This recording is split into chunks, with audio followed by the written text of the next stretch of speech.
નમસ્કાર મિત્રો, હું છું તમારો તુલસી બારિયા અને આપણી સાથે જે એડવોકેટ શ્રી ચેતનભાઈ બારિયા જોડાઈ ગયા છે.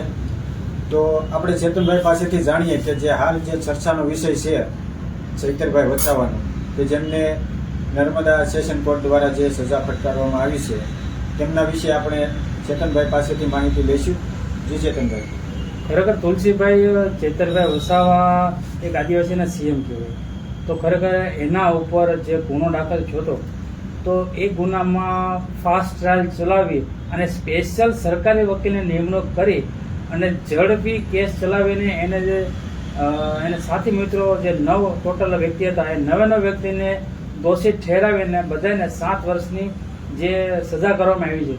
તો ફક્ત ને ફક્ત મારે કહેવાનું એમ કે ચેતરભાઈ વસાવાને કેમ આ કેસમાં એના પૂરતે તે કેમ ફાસ્ટ ટ્રાયલ ચલાવીને સજા આપવામાં આવી છે.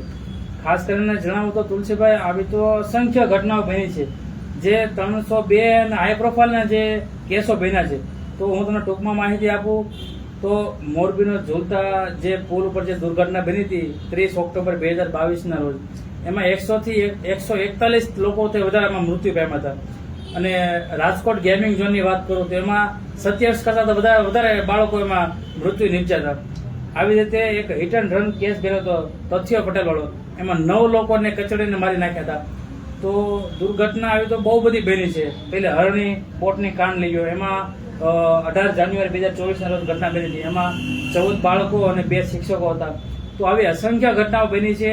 તો તેમાં સરકાર કેમ ઢીલ મૂકે છે? હમણાં તે ખાસ કરીને સુરતમાં જે કોણ ડિમોલેશન કરી ગયું એ ખબર નથી, એની પણ તપાસ ચાલુ છે.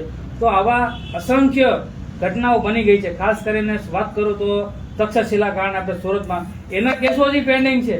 આવા તો કેટલાય કેસો હાઈકોર્ટમાં પેન્ડિંગ છે, ડિસ્ટ્રિક્ટ કોર્ટમાં પેન્ડિંગ છે. તો એના માટે કેમ ફાસ્ટ ટ્રાયલ નથી ચાલતી? એમના પરિવારને કેમ ન્યાય નથી અપાતો? ફક્ત ને ફક્ત ચેતર વસાવાનો કેસ કેમ ફાસ્ટ ટ્રાયલ ચલાવીને સ્પેશિયલ સરકારી વકીલ રાખીને આ કેસને ફટાફટ સજા આપવામાં આવી છે? એ તો ચાલો, એ તો કાનૂની પ્રક્રિયા છે, એ તો હાઈકોર્ટમાં જશે, સ્ટે લેશે.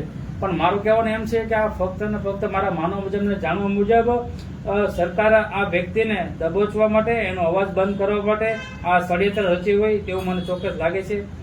ખાસ કરીને આદિવાસી વિસ્તારના જે સીએમ કહેવાય, જે પોતાના હકની લડાઈ માટે હંમેશા આદિવાસી વિસ્તારના લોકો માટે જે કંઈક ને કંઈક કોઈ પણ જાતની દુર્ઘટના બને, કોઈ જાતની હિંસા થતી હોય તો આવીને ઊભા હોય, તો ખરેખર આવા વ્યક્તિને અવાજ દબાવવાની વાત છે.